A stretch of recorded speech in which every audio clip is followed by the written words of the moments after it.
आज के इस विशेष गहन विश्लेषण, मेरा मतलब है हमारी इस ऑनलाइन मास्टर क्लास में बहुत बहुत स्वागत है। जी बहुत शुक्रिया।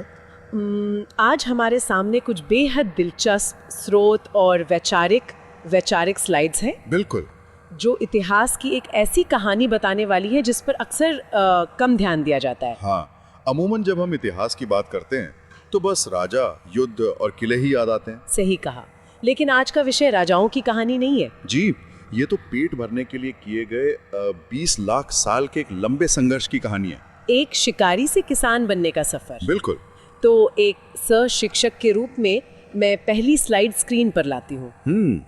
ये जो हमारी पहली स्लाइड है, ये आज के हमारे मिशन को बहुत स्पष्ट कर देती है। पत्थरों के औजारों से लेकर लोहे के हल तक का सफर। एकदम सही। हमें यही समझना है कि स्थायी जीवन की शुरुआत आखिर हुई कैसे, जो इतिहास को समझने के लिए सबसे अहम है। हाँ, कि भी जब तक खाना बदोश से बस्तियां बसाने की प्रक्रिया समझ नहीं आएगी, तब तक सभ्यता का विकास समझना नामुमकिन है। तो इस सफर को गहराई से समझने के लिए हम अपनी दूसरी स्लाइड पर चलते हैं। जी।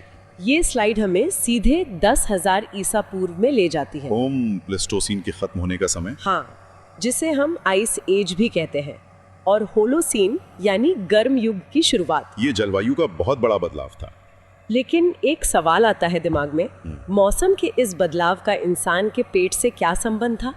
ये बहुत ही लाजवाब सवाल है। जरा उस दुनिया की कल्पना की जाए जहां हर तरफ सिर्फ बर्फ थी। इंसान तो बस खुद को जमने से बचाने की कोशिश कर रहा होगा। बिल्कुल, उसका पूरा दिन शिकार खोजने में निकल जाता था। लेकिन जब वो बर्फ पिघली तो गर्मी और नमी आई और प्राकृतिक रूप से घास और अनाज उगने लगे। प्रकृति खुद भोजन दे रही थी। हाँ, इसी स्लाइड में मध्य पाषाण काल का जिक्र है, जहां मानव ने जानवरों को पालना शुरू किया, और फिर वो बड़ा आहा मोमेंट आया। नव पाषाण काल, जहां मानव ने बीजों के विज्ञान को समझा और व्यवस्थित खेती शुरू की। इसी स्लाइड में एक एग्जाम अलर्ट भी है कि यहीं से मानव खाना बदोश से स्थायी निवासी बना, क्योंकि बीज बोने के बाद उसे फसल का इंतजार करना पड़ा। उसे वहीं रुकना पड़ा, और इसी रुकने की वजह से उसने घर बनाए। घर बनाने की बात पर अब हम अपनी तीसरी स्लाइड पर आते हैं, जो हमें 5वीं सहस्राब्दी ईसा पूर्व में ले जाती है। बलूचिस्तान के बोलन पास के करीब मेहरगढ़, जिसे भारतीय खेती का ग्राउंड जीरो कहा गया है। यहाँ स्क्रीन पर मिट्टी और सरकंडे के घर दिख रहे हैं, और जौ और गेहूं के सबसे पुराने प्रमाण भी। मतलब गुफाओं से निकलकर इंसान अब अपने बनाए घरों में रहने लगा था। ये केवल वास्तुकला नहीं, सामाजिक जीवन की शुरुआत थी। स्लाइड में नीचे लिखा है कि मेहरगढ़ नव पाषाण से ताम्र पाषाण काल के ट्रांजिशन का सबसे बड़ा सबूत है। क्योंकि कोई भी बड़ा बदलाव अचानक नहीं होता, मतलब ये धीरे धीरे हुआ। बिल्कुल। खुदाई में मेहरगढ़ की निचली परतों में पत्थरों के औजार मिले और ऊपरी परतों में तांबे की चीजें। ये दिखाता है कि कैसे एक ही जगह रहकर पीढ़ियों ने नई तकनीकें सीखी। सही कहा।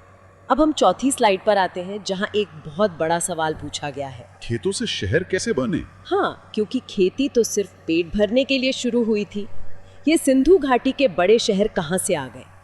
यहीं पर अतिरिक्त अनाज या कहें सरप्लस प्रोडक्शन का सिद्धांत आता है। जब जरूरत से ज्यादा अनाज उगने लगा। देखिए, जब तक हर इंसान सिर्फ अपने खाने भर का उगा रहा था, तब तक पूरा समाज केवल खेती में उलझा था। बिल्कुल।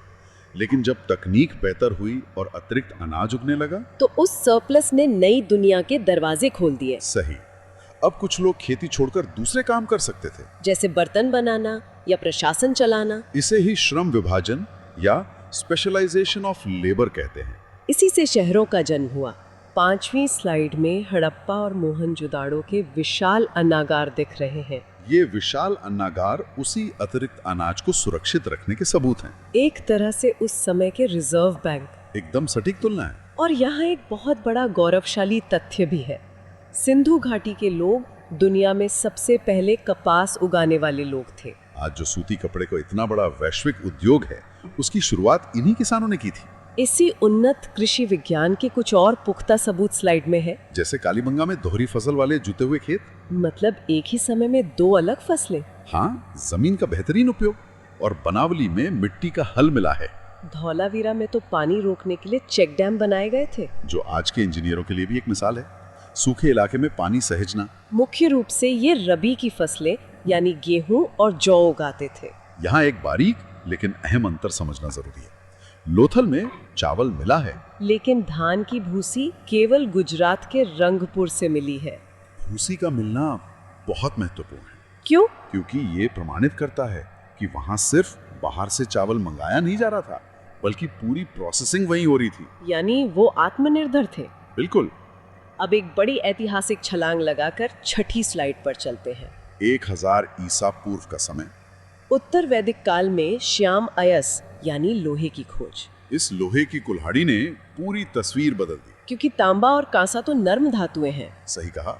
लोहे से गंगा घाटी के घने और कठोर जंगलों को काटना बहुत आसान हो गया, और लोहे के फाल से सख्त मिट्टी को गहराई तक जोतना मुमकिन हुआ, जिससे जमीन की उर्वरता बाहर आई और उत्पादन कई 100 गुना बढ़ गया। स्लाइड में लिखा है कि अब खेती केवल गुजारे के लिए नहीं, साम्राज्यों के विस्तार के लिए होने लगी। इसी अपार उत्पादन ने मगध जैसे विशाल साम्राज्यों को खड़ा किया। यहाँ एग्जाम अलर्ट बॉक्स में एक बहुत बड़ा वैचारिक बदलाव दिया गया है। ऋग्वेद काल में मुख्य संपत्ति गाय यानी पशु हुआ करती थी, लेकिन लोहे के आने के बाद उत्तर वैदिक काल में जमीन मुख्य संपत्ति बन गई।